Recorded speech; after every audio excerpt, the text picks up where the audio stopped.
All right, everyone, we're going to get started. I'm going to invite Margaret Newman, the Executive Director of the Municipal Art Society, to take over from here. This is the end of 2 days of conversation, so we will try to make this somewhat entertaining, I think, and keep you awake for the end of the day. Just by way of full disclosure, I'm Executive Director at the Municipal Art Society. I also spent 7 years as the Chief of Staff at the New York City Department of Transportation.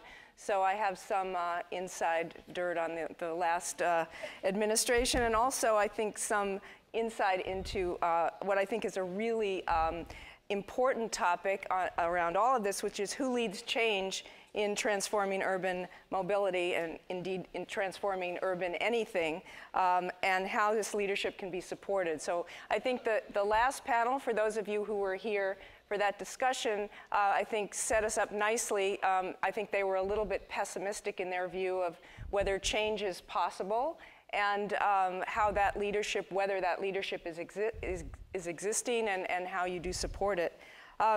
I just wanted, for those of you that heard Secretary Fox's address yesterday morning, I just wanted to recap a couple of points that he made, which I thought were incredibly important and aspirational in terms of what our leadership and government and governance organizations should be doing. Whether that can happen right now at a federal level remains to be seen, but I think that they were really important points that he made.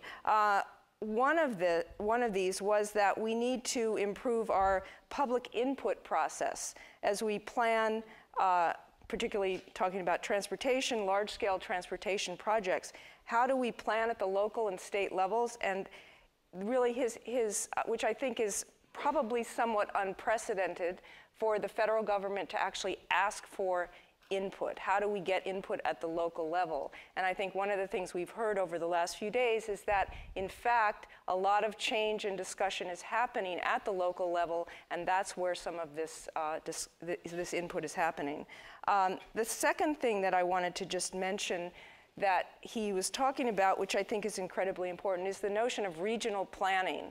And I think that we have a lot of trouble with this as a country, as a region, particularly those of us that are living in the Northeast. We've been talking with our neighbors, fighting with our neighbors, neighboring states, neighboring cities about jurisdictional issues, and we've been trying to put in, talk about things like high-speed rail, tunnels, things that connect one state to another, one city to another, and those things seem particularly hard to organize. And I think some of our regional and state, we don't have the kind of governance that allows us to really affect change at that level. So those two things I thought might be important to talk about. I think the last panel discussed at length the notion of public-private partnerships, which we may get to at the end of our conversation, but we'll leave that aside for the moment. So what I wanted to, first of all, thank, or second of all, because I've said a few things, to thank VREF and all of the sponsors. This has been a terrific conference and a really great opportunity for all of us to have this conversation. And I've seen lots of my friends from transportation that I haven't seen in as much as I've been working more in the land use side of things at the Municipal Art Society. So it's nice to be able to combine those things.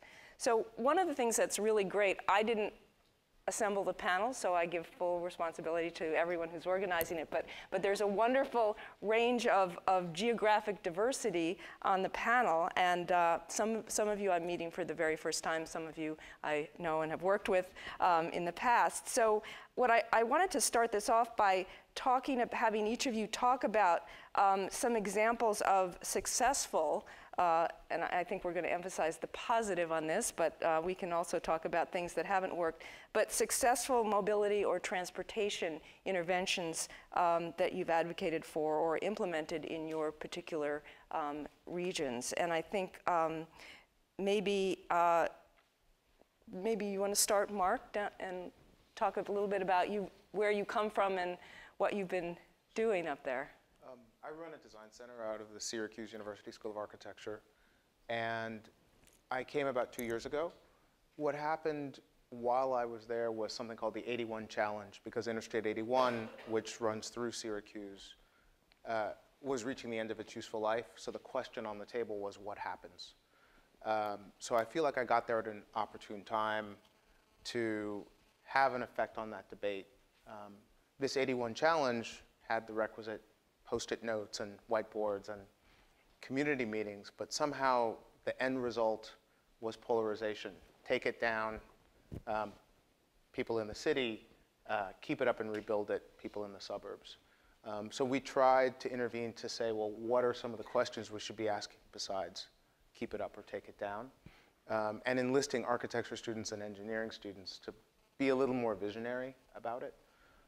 So creating examples of what could happen and looking at precedents from other cities. What was surprising was those precedents weren't necessarily taken into account. It seemed like we were starting from zero, and cities, at least in the US, seemed to have to start from zero in thinking about these issues. So we wanted to really outline what the precedents were from San Francisco, from Milwaukee, from Seoul, and show that there are different ways of looking at these things. Not just mobility, but economic development, housing opportunities, righting wrongs, because the all too familiar story, the African-American neighborhood destroyed, almost 1,000 buildings torn down, and this highway which split the city.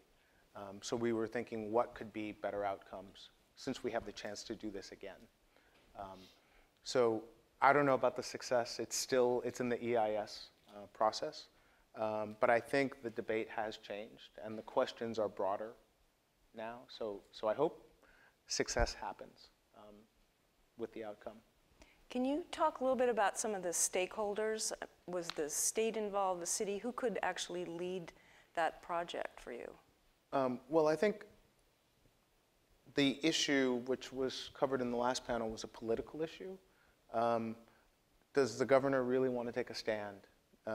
With an election looming, did the mayor really want to take a stand? And it seemed like there was a little bit of a vacuum in terms of asserting what the best outcome for the city would be, especially with a county that has a very different demographic makeup. So it seemed like there was a little bit of a vacuum of leadership because nobody really wanted to go out on a limb and say, take this down a boulevard is the best option, or rebuilding it, even if it has to be bigger, might be better for regional mobility. So it seemed like there was a little bit of a vacuum. So I think our role was really just to bring out those questions that could draw people in and create more of a dialogue. Well, I think we should come back to talking about Syracuse is a city that is stable in terms of population or losing population. I'm not. Yeah, it's stabilized. Yeah. Slightly growing, but still has all of those problems of upstate cities in terms of very slow job growth. And I mean, with this expressway, it really splits some of the biggest job centers, the hospitals and the universities, from a downtown which is growing again, and which has apartments and condominiums and new businesses. So I think at this moment, we have the opportunity to really link those two things back together and create economic opportunities and also a precedent for other cities. Rochester, Buffalo, Albany are all also, probably because of their rough winters, looking at the end of the useful life of the expressways that split their downtowns. Thanks. Brad, do you want to? I'm sure you have lots to draw on from your experience. So first I'll chime in from your opening. I'm sorry that I missed the last panel, but knowing some folks on it, I guess I have some sense. And I do feel a real sense of energy in what's taking place in New York City right now. And I do think it's important to recognize that it's still a relatively recent phenomenon. That prior to then Mayor Bloomberg's second inaugural address in his first term, he was not a champion of kind of alternative and more sustainable models of transportation. And so that's still a relatively recent phenomenon. And the fact that we did a lot in that, in those couple of terms, that Mayor de Blasio fully embraced that agenda with a different political frame, really, with the Vision Zero focus on safety rather than in some ways on mobility, but still enabling the agenda politically to survive and thrive in a new administration. And in the council, it's really been a very dramatic transformation. And just in my time, I've been in the council 5 years, and I kind of stumbled in my first year into a international battle over a bike lane around the Prospect Park West bike lane, which seemed obvious to me that my constituents wanted and my local community board wanted, but became literally an international brouhaha. There was a big article in The Guardian about it. But at that moment, I felt very isolated, where there wasn't a lot of support in the council, or in the council's transportation committee, or necessarily from the speaker. And we've really seen just an enormous 180. Our speaker, our transportation chair, a significant number of the leaders and active young members of the council are real enthusiasts for a whole range of things, for significant infrastructure investments in subways and buses, for thinking big about infrastructure, for the bike network, for city bike, for the bike lane infrastructure that we need, for pedestrian safety. So it's a good moment in the city. There's a long way to go. I guess I'll say, one thing I think is very important is to be working on things at a lot of levels. I think that's not easy to do. The scale of the infrastructure need is so large, it's hard to remember that for most people it is about their intersection or their bus line or what their walk to school is like, or that's more true in the city, in New York. But so we've tried pretty consciously to have things at all those levels. So on the ground in my district, we've been able to do a lot around mobility. Some of that is through this wonderful thing we started here. I guess we originally stole it from Porto Alegre in Brazil, and then there was one alderman in Chicago who did it, and now we've brought it in very large scale to New York, called participatory budgeting, where we take capital dollars that otherwise council members would be able to allocate and open it up to the community to brainstorm projects, shape them into things, get them on a ballot, have a real vote, and allocate resources that way. And it's just been at the scale of about $1 million per year per district. Started with 4 of us. This year it's up to 24 of us, about half the council, so more than $30 million will be allocated this way. And in my district, we have done quite a few pedestrian safety infrastructure improvements, bus countdown clocks, bike infrastructure improvements, and I think probably this year there's some people talking about doing some modest subway station improvements, but real practical stuff, fix it first, things people care about and that make their mobility experience a lot better. So, and we've done other things on that as well. We did a big research project just around one bus line, the B61, that was badly underperforming. And people got so excited about being part of a participatory research project, which did indeed lead to meaningful changes from the MTA, again, at the scale of a bus line, but pretty important if that's the bus that gets you to work or school every day. At the kind of next level up, I guess the thing I'm most excited about at the moment is bus rapid transit in New York City, which got started in the debate around congestion pricing. I'll come back to that in just a minute. And we're really pushing it forward. The version people are looking at, we've got a couple of routes now that are significantly better than what the bus lines on those routes were before. They aren't yet real robust, kind of full-featured bus rapid transit. We call it select bus service here. But it just, once you start, people want more and more. So the debate that's being had around the next route, the Woodhaven corridor, the community really does want it. And I think there's, for the most part, willingness to give up some parking to get it, willingness to do the advocacy for the investments that are going to be necessary. And some thinking now, I have a bill in the council that would require the city to put together a citywide bus rapid transit plan. One challenge in all of these things is if it's just, if it's route by route by route, there are the small business owners and the people who don't want to give up their parking spaces, and you don't have that network scale advocacy. So we're trying to think about how to combine the on the ground, kind of in the neighborhood, political support with building on the enthusiasm that exists citywide for a real network. And then I would just say, and I'll end here, I still think that, our greatest defeat on these issues will still eventually be for the city and the region our biggest victory. I do think it's, though it doesn't look this way yet politically, ultimately inevitable that we adopt some form of congestion pricing and that we use those resources to pay for significant improvements in the transportation infrastructure in the region. The politics of getting there are very hard for all the reasons that you heard on the last panel.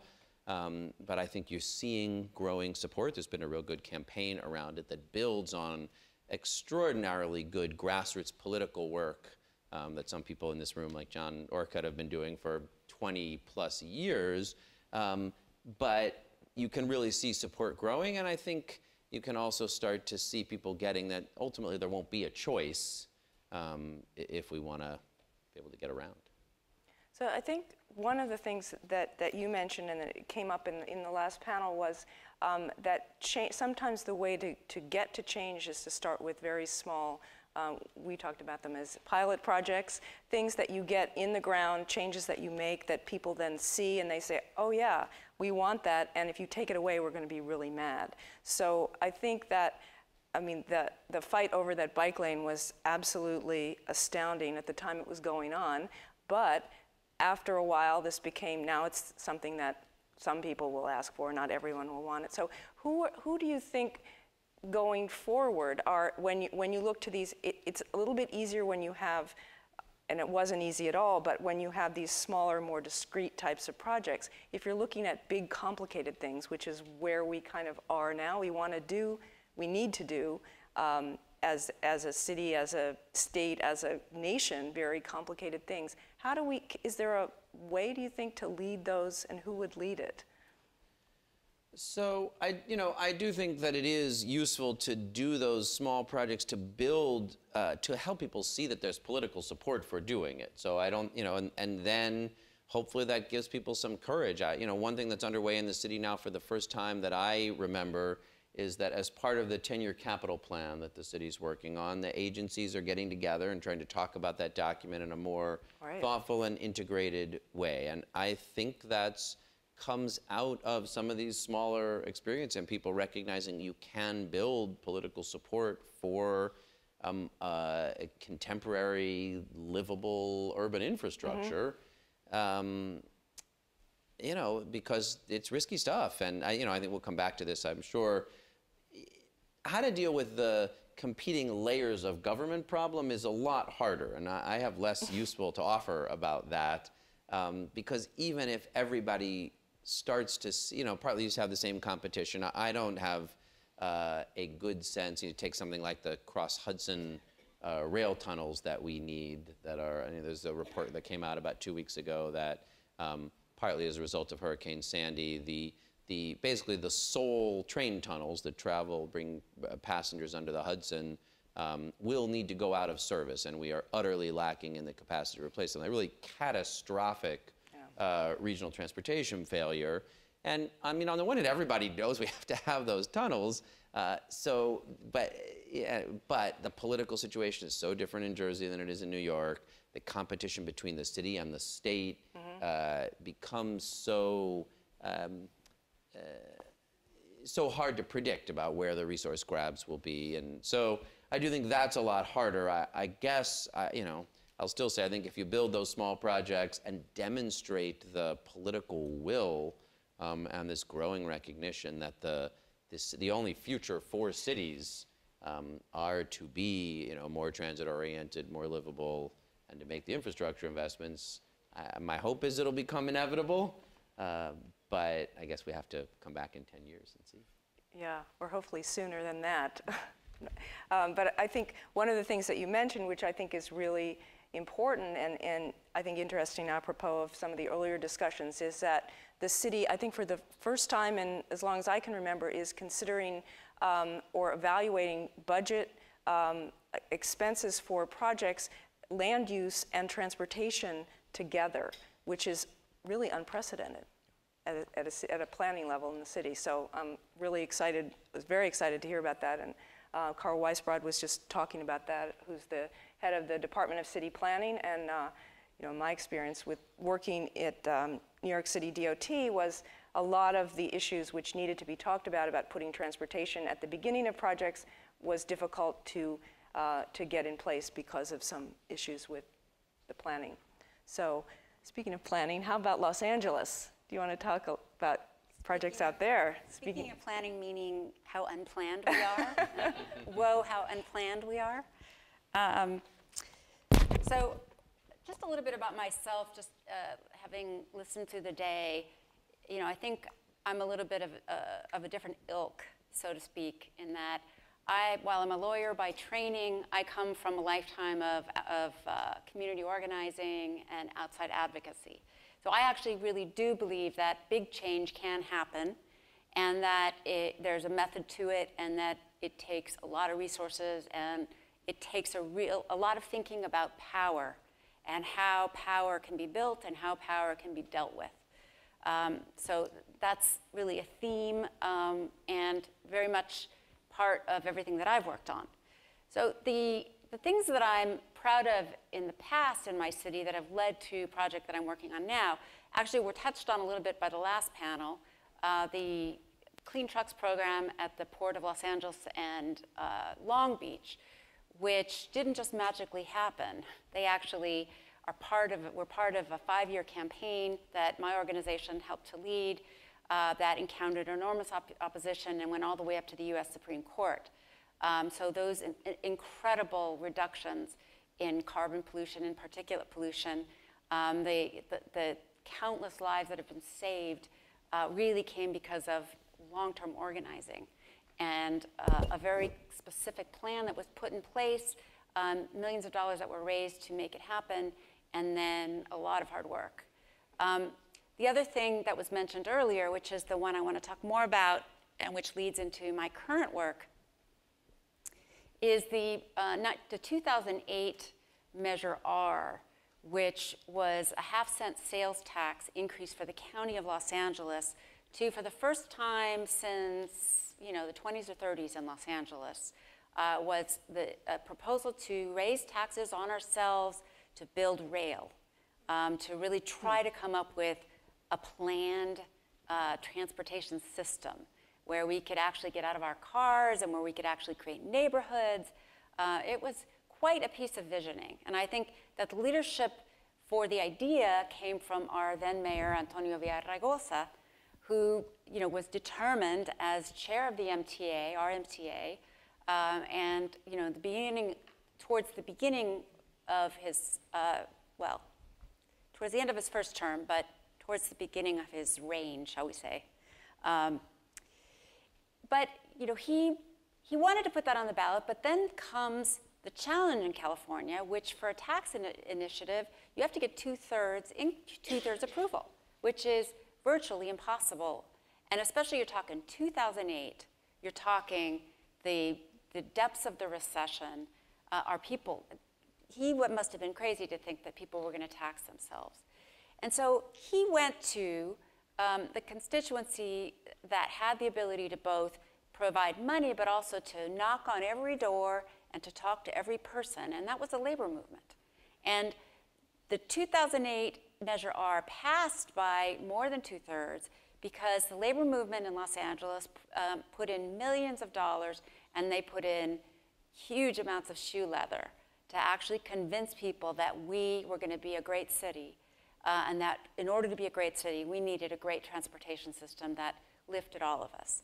And so out of that passage, and so I think the leadership came from our mayor, but it also came from an outside set of organizations, the labor movement and many organizations that worked with the labor movement, community organizations. And so after that passed, a number of us started thinking, well, okay, we have $40 billion to work with, and of course there's a planning process, and we want to be involved with that planning process. But let's think about how we spend that money. And it's not often that organizers like us think about how we spend the money. We often think about how to get the money, or we think in broad terms about how to spend the money.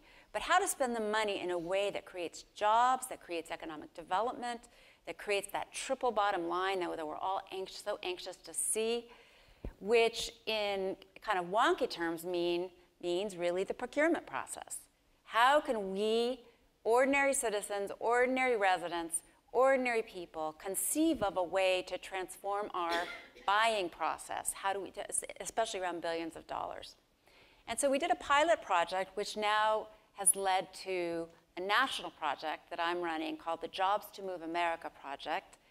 And we first experimented around the construction jobs, created a national model for construction careers program, which got federal approval, which normally, for those of you who know, the feds don't like any kind of local hiring initiatives because of the regulations.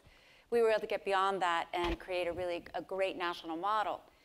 But then we wanted to think about where are we buying our equipment. Now there's about $5.4 billion, and I should cut it off soon, just to tell you, $5.4 billion a year in the United States that's spent on buying buses and trains. And unfortunately, until now, there's not much thought that's gone into how do we buy them, where do we buy them from, and what do we get for our purchase? How many jobs, opportunities for women and people of color and unemployed and veterans, and how do we really use this to build up our manufacturing infrastructure? And that was the genesis of the Jobs to Move America project, which is having a lot of success around the country, and I'll talk about later in the conversation. Great.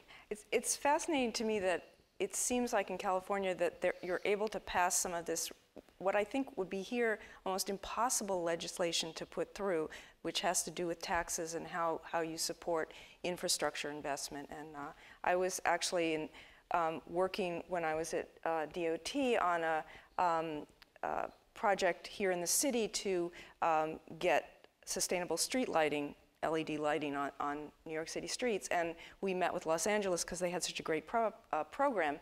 And it turns out that they had, with great foresight, passed this tax when the city was started, which every property owner paid, I don't know how much it is, some percentage of their a tax to fund street lighting on their streets. So they have this great fund. So LA was able to do this infrastructure program, and they were able to change all their lights. And Ed Ibrahimian out there is like, we can do this because we have all this money. And it was just amazing to me that that kind of foresight happened. So just to say, we're the home of Howard Jarvis. So Californians don't like to be taxed. I would say Californians don't like to be taxed like New Yorkers don't like to be taxed, like many people don't like to be taxed. Like most But people. with leadership and with organizing and with plan and vision, almost anything can happen. Well, that is the amazing piece of it, that you were able to explain it and get it done. So anyway, we'll talk more about that. So Felipe, you were at in Columbia working in transportation, and then now at the World Bank. Actually, I have switched several times. Okay. Basically working public sector at the national and local level in Colombia, and multilateral work, so IDB and World Bank right now.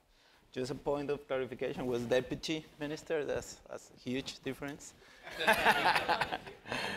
But let me tell you a little bit of a history that probably most of you know. So I was lucky enough that after college, my first professional experience was working with the National Planning Department of Colombia.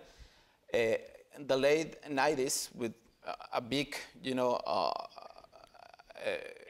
process of policy formulation happened. We were working with a very successful mayor in Bogota, who was implemented the Transmilenio project. And we basically built a national mobility policy to support not only Bogota, but other cities developing these BRT systems. And that was really successful, and that's part of the history that you know. But let me tell you part of the history that you probably don't know pretty well, that model is in crisis, in serious crisis right now. And there's several elements of that, but I will just point you that it is built on a concept that utopical concept that the systems will be sustainable on a full fair recovery ratio. That's impossible. That doesn't happen in any city in any part of the world. The problem is that Transmilenio started with the Caracas corridor, which it has been Even before Transmilenio, when I was a student, we measured that, it has worldwide record mobilizing people in buses. That's because Bogota is pretty dense, so that corridor functioned well, but we built that policy, for all the cities, all the rest of the corridors based on that premise.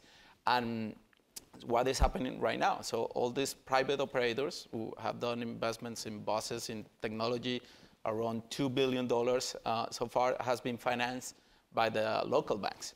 And they started to default on that. So it's becoming, and the second time that I was in the government at the high level position, I started to, to be very critical about that. My colleagues, didn't like that. And of course, my colleagues at the Ministry of Finance, what do you want, that we subsidize that we bail out? And no, there's other options. We need to move on the policy. So in those 10 years, basically, we didn't innovate the public policy. And I became really critical about the policy. And others, Mexico and even cities in the US have advanced more progressively on that. And so after finding that, we finally, the national government is moving ahead. We approved important piece of legislation, like congestion and pollution charging, with this regulated right now, and some cities are moving forward.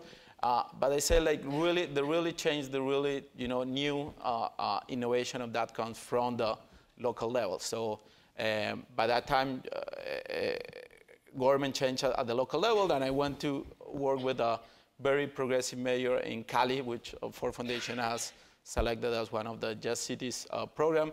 And they had, this fantastic idea. So basically, the city has been developed around a rail corridor. That rail corridor has been abandoned. The city has been especially, segregated by this corridor. Previous mayor wanted to build express highway there. With the current mayor, we started to think in this idea of a green corridor.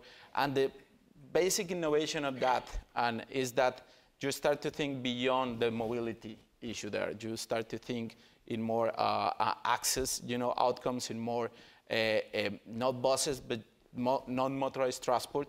This city, a few years ago, had 11% of the trips made by bicycle, and I think it has the potential of, of building this superhighway, backbone structure. You cross the city 15 kilometers north-south, perfect climate to get, ridership of 30%, similar to some Scandinavian countries.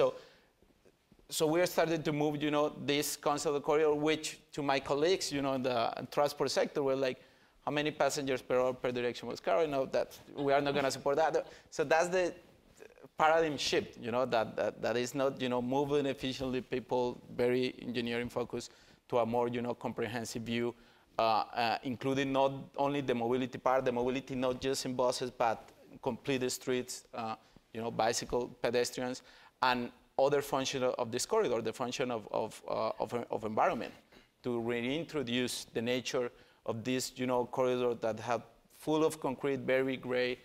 There's issues about climate change mitigation and adaptation, and the place function of this corridor. We have really not addressing that, and it has been successful. Just to be brief on that project in Cali, the city was broke. Didn't have any money to start, so I started with the mayor. Okay, I will do it. I will start, developing the concept. I will, raise money, go to the multilaterals, the NGOs, and so on. And I left just recently, and the project, with zero money from the city, has been able to raise, up to $10 million, in technical cooperation and grants. For foundation money was key, and it's moving forward. And part of the other job was working with some NGO to develop a NAMA. This is a new climate change instrument on TOD. So we developed that. It was one of the 3 first NAMAs approved worldwide on TOD. $20 million grant for the national government, and this project I was managed, the double hat, to get the money, part of the money, to the Green Corridor project. So I think those elements are kind of guiding a new paradigm shift, in the public policy, and I think Colombia will, again, by example, lead one of the progressive, innovations, in this new concept of accessibility around transit projects. So it seems easier in some ways for things to change. I don't know if, we've heard a lot of things coming out of South America in terms of transportation and sort of planning. And how do you think that's, you're working now in Washington, out of Washington. How do you think that compares in terms of government structure? Or why do you, or is that just a fantasy on my part that things look better in another part of the world? Well, it's my recent experience was really hard, to do changes, to reform. I don't know if it was because I was more exposure, to the high level. I felt that back in the night it was more easy, to do things. And just mentioning Joshua comment that change is just triggered with, when things get really ugly. And I feel, for a reform, on a transport policy that everyone, my colleagues were so proud, everyone comes here and, see this model and say, like, there's a crisis. So until they start to default, the private operators go to the local banks, things started to change. So I felt a little bit frustrated in that. I don't think from the multilateral world you can be more influential. Really, I'm passionate about the public sector. Just have worked, for that public purpose. But it's hard. You get like really, you get tired. You get it's risky. So the strategy just go try to do something. Go to the multilaterals, get some rest, and then try to go. That's kind of what I have been doing so far. Okay. Well, let me throw out a couple of questions before we get to our discussants, who are going to pepper you with other questions. But so one of the things about working in cities, I think all of you know this, is that cities, and the cities that we're talking about, have been built for some time. They're not infinitely expanding. A lot of the real estate is kind of taken up. The street network is defined, and we need to work within those constraints. So given that sometimes the mobility question is limited by the physical design of the city, how do you present a new vision? How do you provide leadership to say, changes are possible within this? Because I think one of the things people do typically is like, well, I like it the way it is, or why do we need to change it? So I'll just throw that out to. Well, I don't think that poor people generally like things the way they are. Well, I think that middle-class neighborhoods, at some point, although in a place like Los Angeles and many places, I think people are frustrated by how much time they spend in their cars and do want to have the opportunity for a better life. But poor people tend to ride buses, at least in our neck of the woods. Whoops. So, the question is, how can we create a more equitable, an equitable region? And, poor people have many problems, and one of the biggest problems is jobs. And so the idea of looking at transit and investment in transit as an economic development stimulator, as a way to create business opportunities, to create good jobs, to create apprenticeship and pipeline, and just to lift up the economy. I think that's one way of you take a limited situation, which is your question, that you have defined streets, et cetera, and you come up with a vision for change, which does involve taking down buildings and and going under streets, but you come with the vision, and not just the words, because I've heard this a lot in transit projects around the country. Oh, it's going to create so many jobs. And the jobs never really materialize, except for a few construction jobs. But when grassroots organizations themselves and poor communities themselves start organizing to fight for more transit in their communities, as well as more jobs for their communities, then I think a lot becomes possible. And a smaller project, $1 billion can go so much further. I think that's a great point, especially in the case of Syracuse, where if a highway is coming down, you all of a sudden, in a relatively small city, have anywhere from $500 million to $2 billion coming in to the city in a way it never would. And so if you can get that triple bottom line, you can change some of those outcomes. When we look at the corridor that this highway runs through, it's blighted the blocks on either side. And so in a way, those things seem locked in, but just rethinking all the outcomes you want, not just mobility, but economic development, means also then looking at the street grid, cataloging the values of the buildings that could be built if it was a boulevard rather than a high-speed expressway.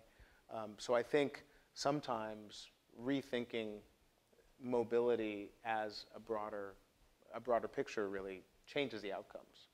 The problem, of course, is jurisdiction. So the federal government is going to be paying for the majority of the highway, but the signalization or the now new streets that the city has to manage become something you have to deal with. But I think $1 billion, $500 million to $1 billion coming into a community with a little consensus can really go a long way. So how do you think you get, let's say that Secretary Fox meant what he said yesterday in terms of having public input on projects. What are the tools that you have to sort of translate that project from this sort of grassroots level, from a neighborhood level, to say back to the federal government, you know, we need the money because, and how do they define their needs, which are often very local and very kind of individual? I hope somebody here has the answer to that. I had an experience which was really illustrative of that. After we started building our first rail lines in LA, and we decided we wanted to create this win-win idea. We wanted to create more jobs. At that point, we called it local hire. And we were told that the federal government will say no. So now in that one case, I found it useful to be a lawyer. Mostly I find it obstruction. But, so I said, well, that can't be true. So I put on my business suit and I went to Washington, and I got a meeting at the Federal Transit Administration, and then actually with the DOT General Counsel's office. But then I actually read the rules. And there's a rule that says geographic preference in federal grants. There's also lots of other rules that give a lot of authority, a lot of local authority to the local agency. And, and there's a lot of examples of that. So we went on a 9-month process of convincing the DOT that it was appropriate, not for local jobs, but for the LA agency, now this is open to any agency, to ask for and demand a U.S. employment plan and a disadvantaged hire plan and a community jobs plan and hiring more women and more veterans. All those things, it took a lot of thinking creatively how you get around the words that they're stuck on. Mm-hmm. And so that was a success story. And I think the same thing could be true of of a highway project. Federal Highway Administration is a little tougher, but they're still people, and laws are just words on paper, and they were made by lots of interests. So you take a look at them, and then you try to work it out. And I think when Secretary Fox is saying public input, hopefully he means public discussion, which public input sounds one way, public discussion sounds two-way. So ideally, there is opportunity, at least with this administration, to find the win-win. So I still think there's a lot of playbook development on things that are at the intersection of sort of more livable models of what urban life is like and what equitable growth looks like. And I actually think, unfortunately, a lot of what we did in New York City over the last decade kind of took us backward there, and we wound up in a lot of polarized fights, where my friends in the labor, construction unions and affordable housing community just sort of bought in for a growth model. Folks in the neighborhood, maybe it's different in Los Angeles and New York, I don't care what neighborhood you're in, really the first instinct is, I don't want that change. I don't want tall buildings in my neighborhood. I don't want to lose my parking spaces, even if my neighbors and I don't drive. So how to organize people to and well, I'll say this in a different way. I'm on the Local Leaders Council of Smart Growth America, and I helped found this new thing called Local Progress, which is our progressive, equity-minded local elected officials. And there's like 3 of us that are in both. Mostly it's those communities, we've got a lot more work to do because there's a lot of skepticism. People see growth and development happen in ways that doesn't make their neighborhoods better. And it is very valuable to have, visionary design ideas for sure. But if people don't have the belief, look, my school's overcrowded, my subway ride is overcrowded, there is no place to park. My first instincts are, if you're going to come with development, you're going to let the developers do what they want. We're going to nickel and dime them for a few things. Maybe we'll get jobs. I think this is one of the challenges, the way we've done it here. There'll be jobs and affordability promises. Maybe those will be fulfilled, maybe they'll be broken. But the idea that you could actually be involved in a public discussion about the things that would make your neighborhood even more a place you wanted to live, that would be thoughtful on the mix of preservation and open space. And I don't know if people saw, Michael Kimmelman has a good article on parks in today's Times that is trying to reconcile Mayor de Blasio's passion for equity with some of the more innovative parks development that happened in the last administration, and trying to argue that we just have to find some better ways of having that conversation together. Some of that is just good organizing. We're trying to do it in the Gowanus neighborhood in Brooklyn, and we've just spent a year trying to, block and tackle and make sure everybody's at the table and see the things they need. But I still have seen many more places where those impulses get polarized against each other and don't get organized together in a way that makes a broader community of people buy into a model of growth that would both be more equitable, bring jobs and affordable housing, and be really attentive to delivering a livable community that you'd want to live in.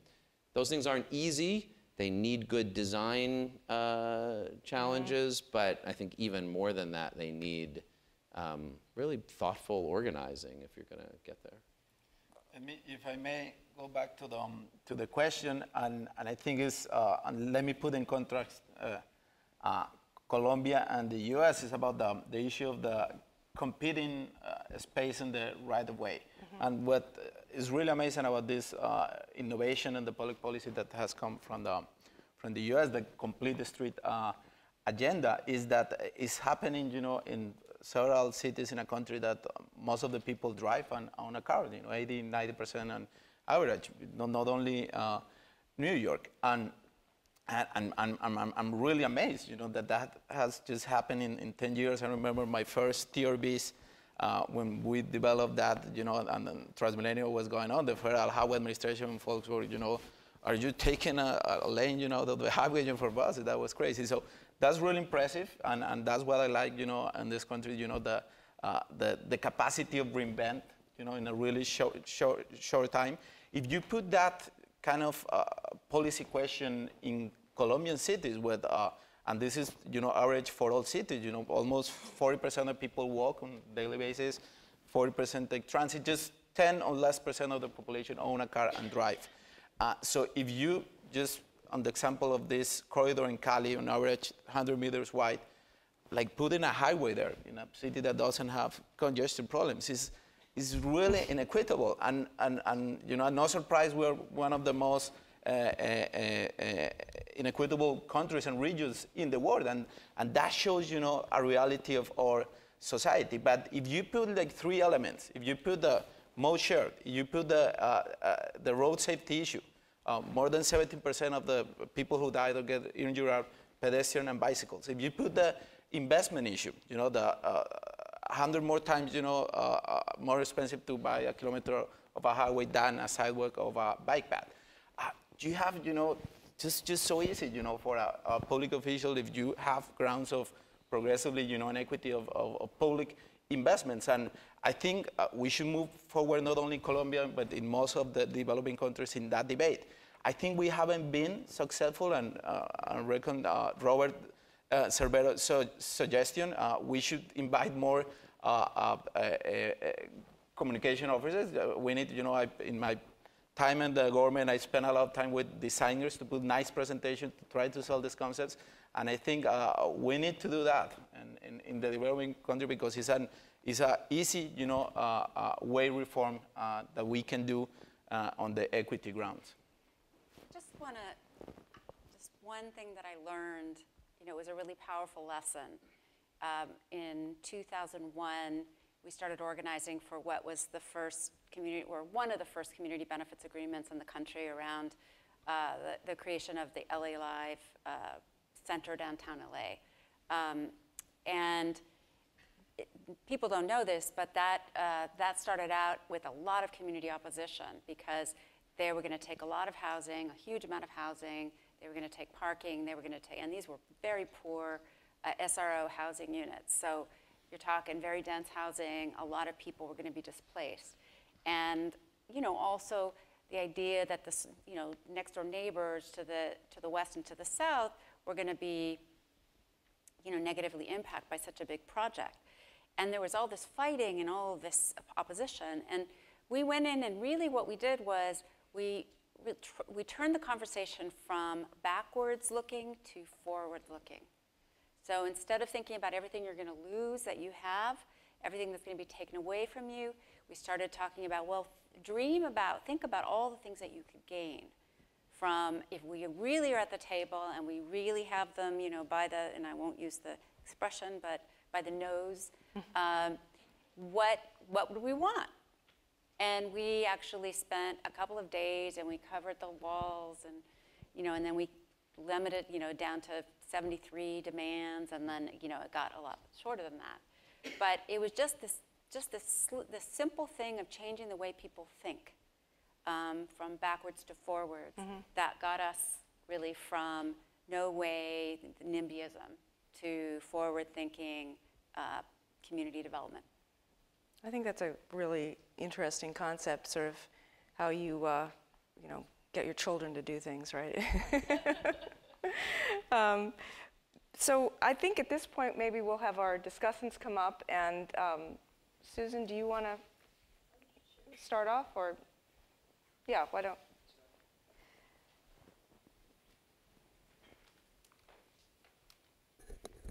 Can you hear me okay? Yeah. Well, I'm really happy to be here, and I'm so absolutely, truly blown away by this panel.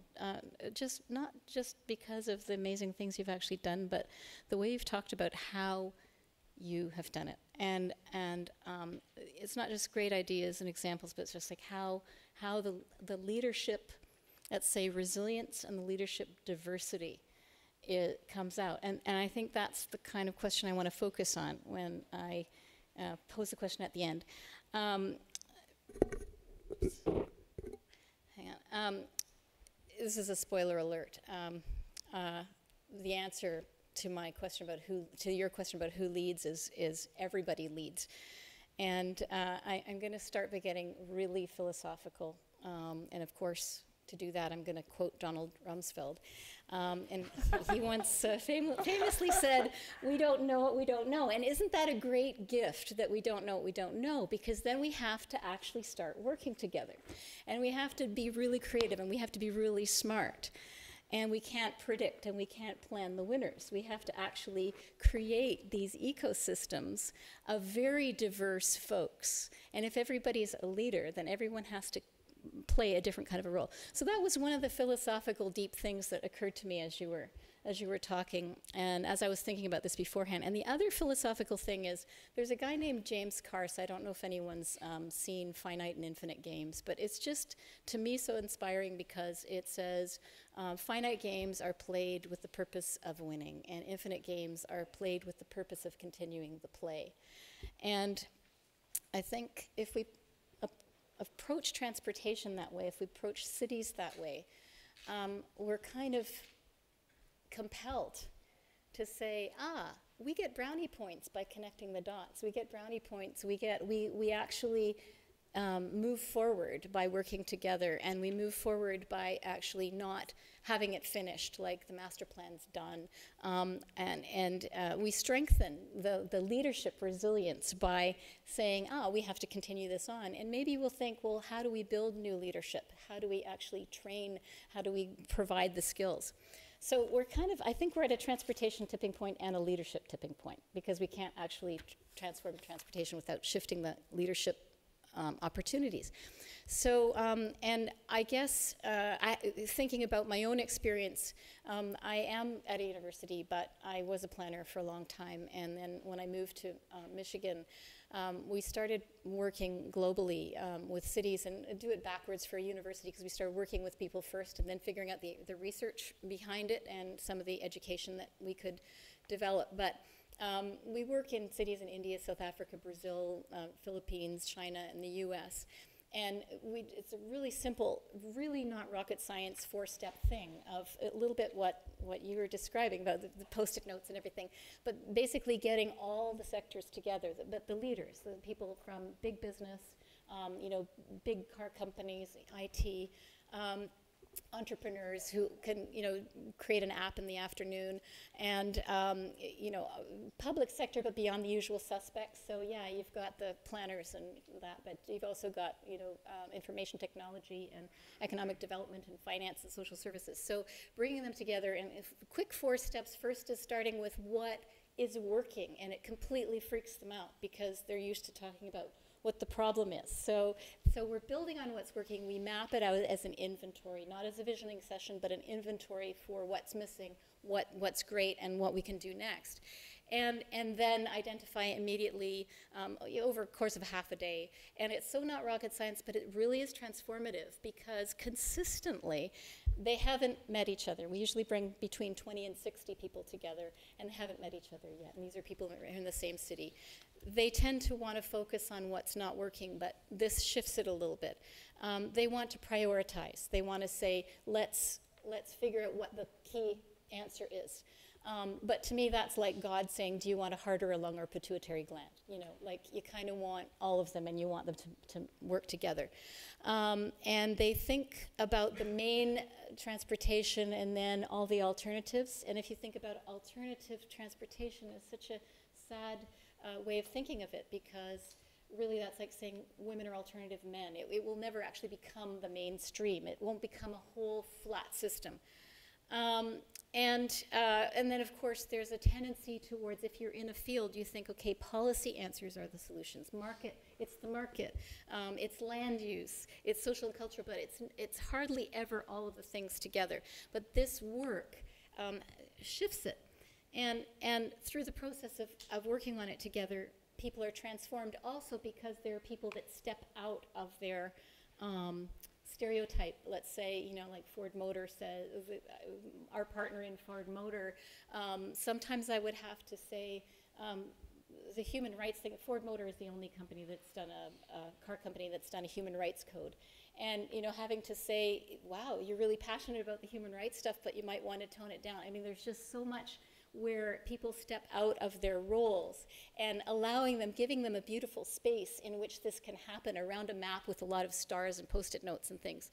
So it's really, I guess what I want to think about here is, if it's not public-private partnership, which is about, going through a lot of processes and signing on the dotted line at the end, what about if it's public-private innovation? What about if we're defining the question together?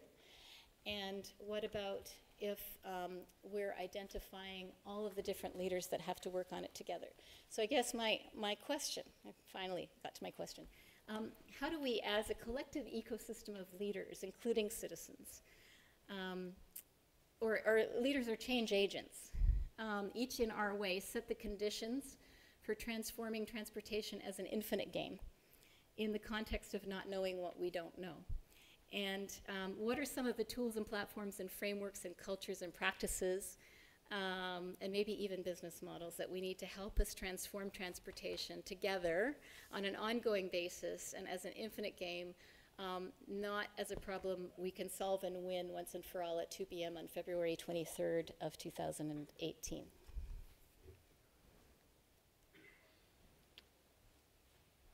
quite a question. Anyone want to take that? So I can just comment on the, and based on the Green Corridor project in Cali, really, I think the private-public participation, with community is essential, basically because the innovation is really coming from there.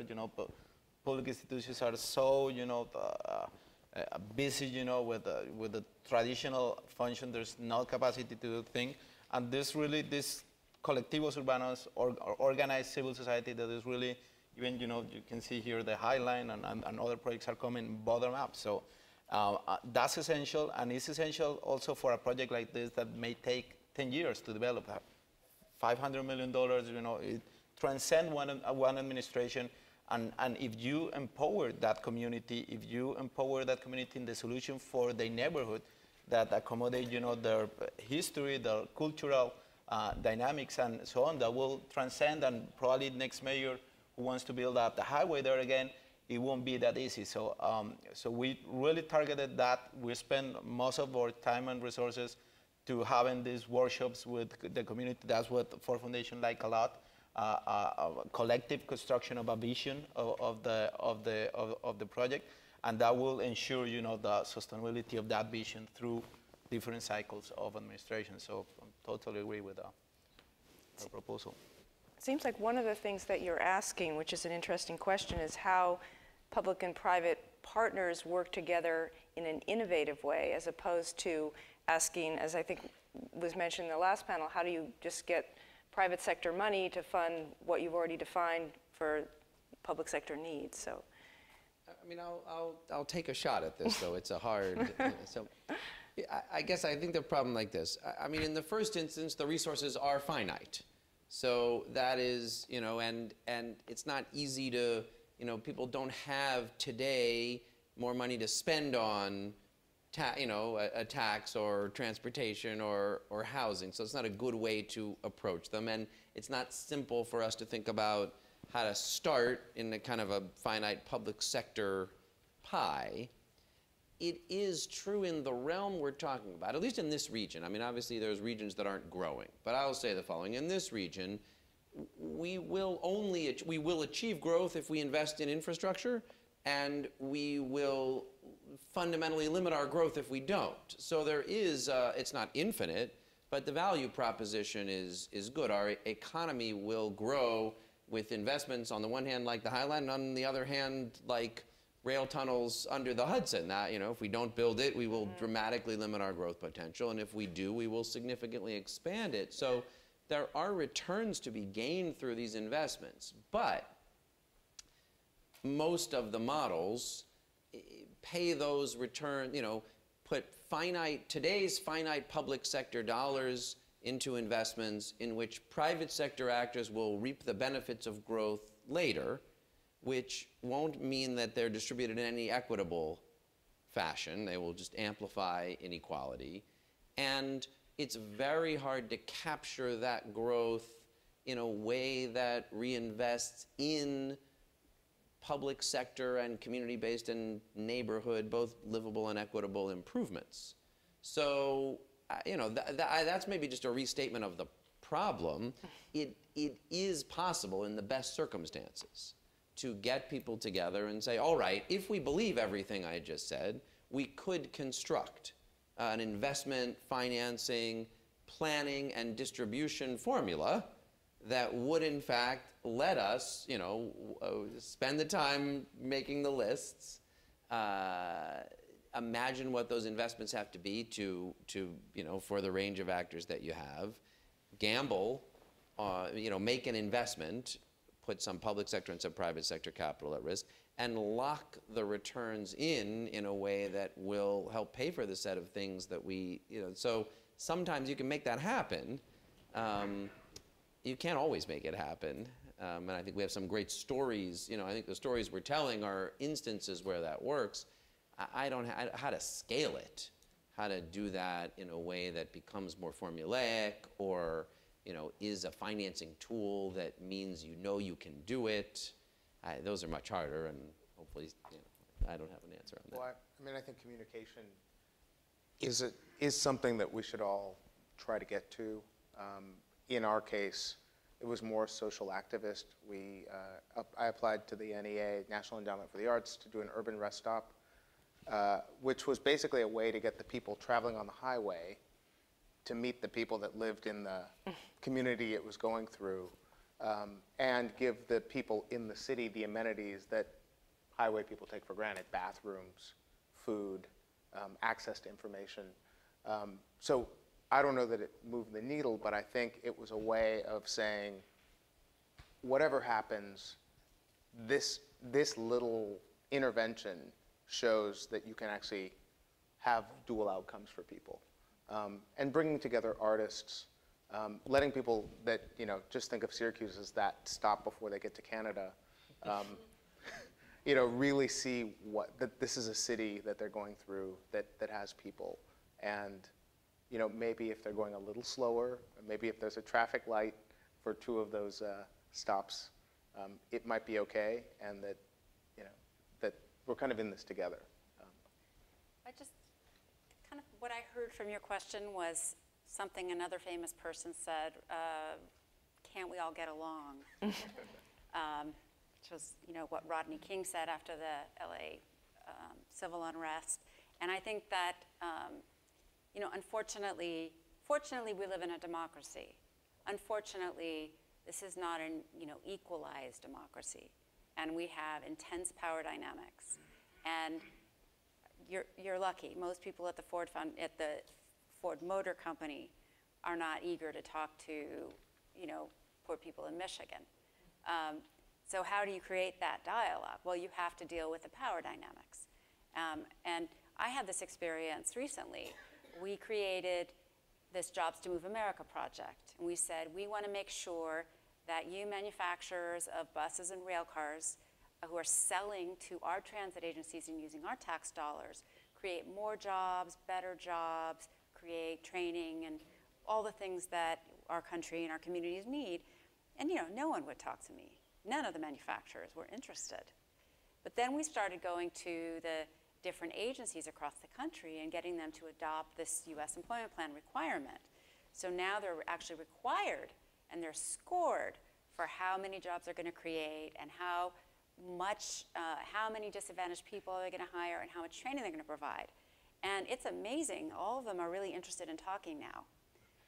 So that's because we use our public institutions. If you think about using our public institutions as a way to equalize power dynamics, then we really have a chance to bring people together to actually come up with common solutions to societal problems, not necessarily to a problem that Ford and communities might have thought was, or more apropos, Siemens or another railcar company might have thought was their problem.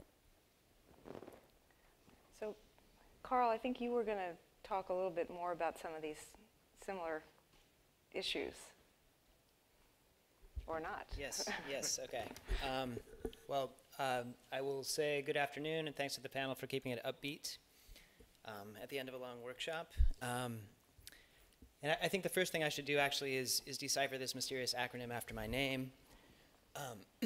Excuse me, just for those of you who are not aware, SLOCAT is the Partnership on Sustainable Low Carbon Transport, and we're a network of over 90 organizations working on scaling up sustainable transport, largely within an emerging economy context.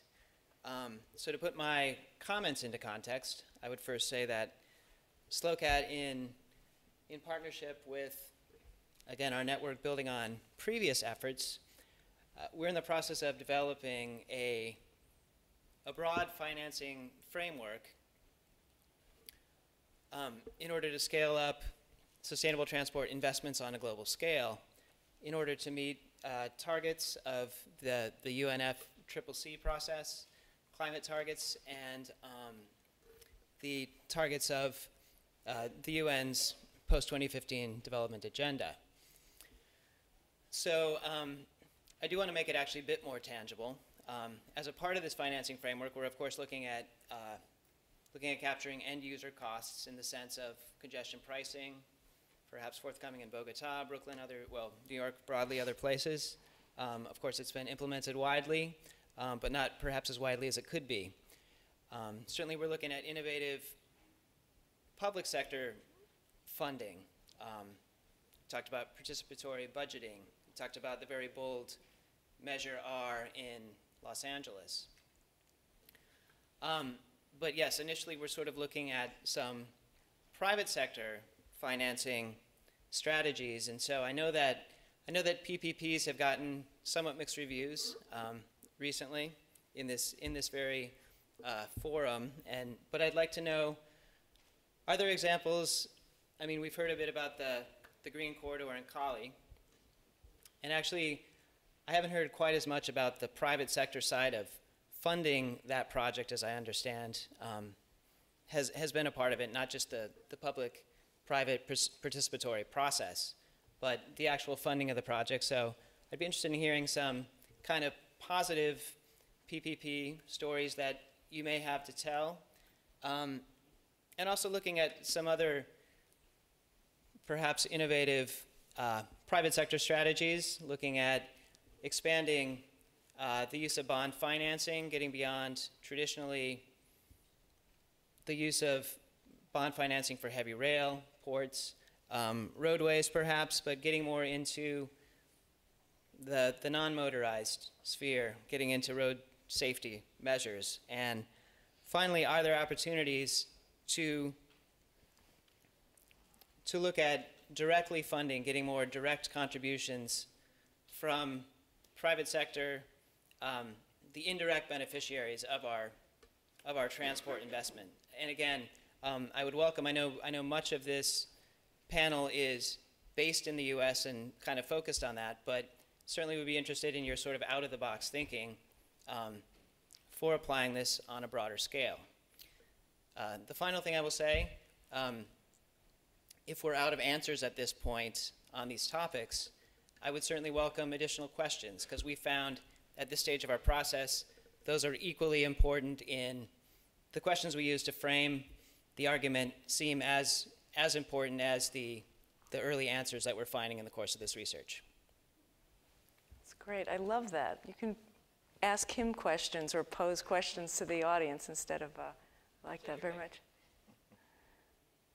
So, thoughts about any successful public-private partnerships? Hopes for some? So I can try to answer the question about the financing. So for the corridor in Cali, we explored. The city will have this new framework of congestion and pollution charging. Parking management is also a policy that has been neglected in Colombian cities. There's a huge potential there. But in terms of the land-based instruments for financing, is an area that I have been advocating, and trying to move that agenda in the public policy for years. Cali didn't have, the conditions to that. There is Bogota, which has huge opportunities to do as a PAC-like instrument, like Sao Paulo has been collecting a lot of money based on action in the additional development rights on buildings. Bogota is right now planning ready to start the construction of the first subway line, of $7.5 billion projects, really expensive, and to be even financed by the national government and the city. And we conducted at the university and with the World Bank and a study of the potential money that can be collected around key stations, auctioning those development rights. And it's a lot of money, because Bogota has, doesn't have more room, for development. All the new development is happening, redevelopment on there. And real estate is really hot right now. It's even, a square meter more expensive than several cities in the US. So that's, a perfect, moment, a perfect city, a perfect market, and a perfect project, to explore those. Unfortunately, for the Green Corridor, Cali is, a lower than city with a lot of space, still, for developers to go. So you don't have the conditions to explore tips and other kinds of the the land use law in Colombia is a really advanced one, but the land use-based instrument hasn't been really developed. There's one instrument, the Contribución a la Valorización, which has been really successful. Lincoln Institute of Land Policy has been, writing a lot of that, but unfortunately, some mayors have misused that, and right now it's kind of in the fridge, so that instrument is not being used anymore. So I'm not a big believer in P3s. Many community advocates, I think they're a false promise. I was, back when I sat for 10 years on the City of LA's Redevelopment Commission, and I saw a lot of use of tax increment financing, and I thought that was a little bit shaky in those days. Although I really did come to the conclusion that cities should be using more bond financing because it's a cheaper form of money, and as long as we can find a way, to create revenue to pay it back, I think that's more honest than a P3 where you're somehow creating this magical idea of, of a return that's somehow going to benefit the public. That said, we've been doing some work on the Purple Line in Maryland, which is one of the first P3 transit lines, and the RFP for the whole design, build, operate, maintain, finance of the whole Purple Line is on the streets right now. And we spent a lot of time organizing for, okay, if it's going to be a P3, and if you're going to give all that power to a private company like Macquarie or some other private company with not our interests at heart, let's face it, their interests are to make money for their shareholders, then let's put guarantees in there to make sure we protect every sector of people that is going to be influenced by this.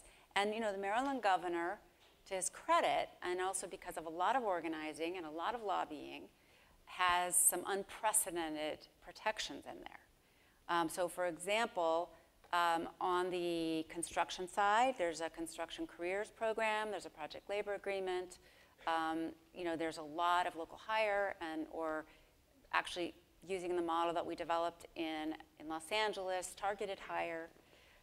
On the operations side, there's something called labor peace. So this is the first time it's been used that I know of. Basically, the operations it will hopefully, because of labor peace, be unionized. So even though it will be private, the workers who operate are not going to be undercutting the Maryland workers in the public sector, transit workers, who may, have fought so hard and so long for decent pay and decent, conditions. So there'll be labor peace, and so they'll probably most likely be unionized. The third thing is that on the manufacturing side, they included our U.S. employment plan language to make sure to try to get more American jobs in the light rail vehicles that they purchase, as the light rail manufacturer is part of the team. So that is going to be awarded. There's 4 teams that have been chosen, and the teams involve all the different component parts of the design, build, operate, maintain, finance, or whatever. So of the so-called P3s, if there's really good standards and contractual language and all of that, it seems like the best way to avoid a really bad situation. That's the only decent one I've heard of. So I'm getting the time signal, so I don't want to run out of time. I wanted Lee to just join us. You're not going to? Well, I can. I think, of course you should. Because I know you're going to raise a topic near and dear to my heart and all of our hearts here. So let me do it quickly. And that is a great panel, and great to see you, Philippe, and on the phone, and nice to see you in person, and really wonderful comments. So as I shared with Margaret, I want to talk briefly about value pricing. And our issue, the question is, and I'll give you a little context before, the issue is how do we get our governor, Andrew Cuomo, to try and push this over the line. In his calculation, I suspect, I've not discussed it personally with him, in terms of using his political capital, he is not yet there in terms of using his political capital to support congestion pricing. I suspect, some on the record, some off the record, and Brad, thank you for your comments about value pricing, that a lot of the elected officials are moving in that direction. The RPA, which I chair, had a great conversation with all the mayoral candidates not to talk about it during the campaign, and they all followed that. And so we're pleased, with that. And so the question is, and we've made great progress, again, credit to Alex Matheson, Sam Schwartz, Rich Barone, who's here of my staff at RPA, in terms of doing, the leadership and engaging with all the stakeholders. So the question is, what advice do you have in terms of how we get Andrew to be supportive of this? I know that when I worked for Governor Spitzer, I had a very brief conversation about this issue when he was in office. I said, Governor, I have something, or Elliot, I have something, difficult to ask you, but I really want you to do this. I really want you to do this. And I, said it was to support congestion pricing. And he looked at me and said, yeah, that's not too bad. I'll go with it. And similarly, David Patterson, who succeeded Elliot Spitzer after Spitzer resigned, similarly was supportive of it. And we came very close, closer than most people thought. It was stopped by 4 state senators, 3 of which who have been to jail or in jail. Messrs. Espada, Kruger, and Montserrat, and then with them, who's not in jail, Ruben Diaz Sr., a lovely man. So we came very close last time. So what advice do you all have in terms of how we make it politically comfortable? Because even though it is a user fee, it will be perceived as a tax. It is not going to be something that people, just jump up and, say, oh, thank you so much for doing this. But at the same time, it's crucial in terms of the next MTA capital program. What advice based, and just something to add, you had Enrique Peñaloso, we had Mayor Livingston in London, who did congestion pricing. Again, was a key political figure to doing that, and Mayor Villagrosa. So you have, what's key is that political official who decides to do it, to spend his political capital, and so forth. Obviously, the governor did that with the Tappan Zee Bridge, although not so much political capital, but he took that leadership role.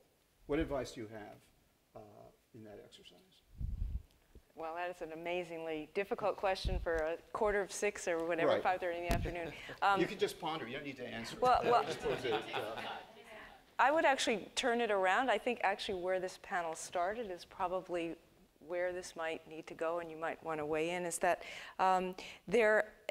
I think you're correct about the reasons, some of the reasons that the prior congestion charging plan did not go through, but I think there was another level of this, which is I think it wasn't understood in a very profound way among the people who live in New York who were affected by it. I think there wasn't a sense, and you were working on the front lines there too, that they needed this and wanted this, and what were the benefits to the communities for this happening. And I think that speaks to some of the things that you all were talking about earlier. We can leave it at that. Well, I'll just say that it kind of goes back to the story I told about the LA Live project and how all these residents were opposed to it. And then we, because they were thinking about all the bad things were happening. Now, I think it's true, the research shows that it's I don't know if this is true, but in organizing, it's true that it's really helpful to get people to see the opportunity and promise of what could come. Like, what could be done? First of all, imagine how better New York City streets will look, but also what can we be doing with this money, this amazing, new resources, and maybe there's a process of involving people to think about, what we could be doing with this money and get people excited about it. It's easier to move people with that kind of conversation than it is necessarily, you're going to have to pay more money if you come into the city. So that's just one suggestion. How are we going to spend the money, Brad? So I'll say 2 things. This week, the governor was given advice by the Secretary General of the United Nations and the President of the United States, which he didn't take, so I hesitate to, be overly optimistic. But I think the obvious answer, and look, obviously what Move NY has done and what you've done is based on this theory and trying to be thoughtful about the very diverse range of constituencies. So it's interesting. I mean, labor was on board last time, and the kind of environmental justice and business communities were actually on board. Absolutely. Now, that's true even though, in my opinion, not nearly a good enough job had been done locking in how the benefits would be seen by those communities. So there's no doubt we could have done better on what the projects would be, where the jobs would be, who would have them, how communities would benefit from those investments. So doing better on those things is important, although I will note, even without them, we had most of those core constituencies. It foundered in some, kind of quasi, for non-New Yorkers, quasi-suburban parts of the city, and the plan has been adjusted to try to be thoughtful about how to do some things in those communities as well, to have broader buy-in. So, and I do think patient organizing, people are seeing, the values of bus rapid transit, which would be one of the many things that would be bought, and some of that's happening on the ground, so more people are buying in. So I think the organizing is taking place in the right ways based on a lot of the kinds of things that we've talked about on this panel. So I think all of that is good. How to go from there, and to getting the support of a couple of key individuals for whom that's not necessarily, that orientation isn't where they start. I look forward to those conversations we'll have in private. Right. This is what I'll say. If all else fails, you figure out who those people are, and then you figure out who their rabbi, priest, or minister is, and you go to them. I already have. All right, well, on that note, let's thank our panel. And our closing remarks, or we're just... I think this has been absolutely terrific and exactly what we hoped to happen. And you even turned into an advisory panel here for some critical reform work that we want to see happen in our city, in our state. So for those of you who are going to the dinner, I hope to see you there at 7 p.m. There's still spots if some of you would like to join us at the famous Oyster Bar at Grand Central Station, one of our great transport hubs here in the city, and also a fun place to be. So with that, I hope to see many of you tomorrow. Thank you very much for sticking with us the whole day and participating. Take care.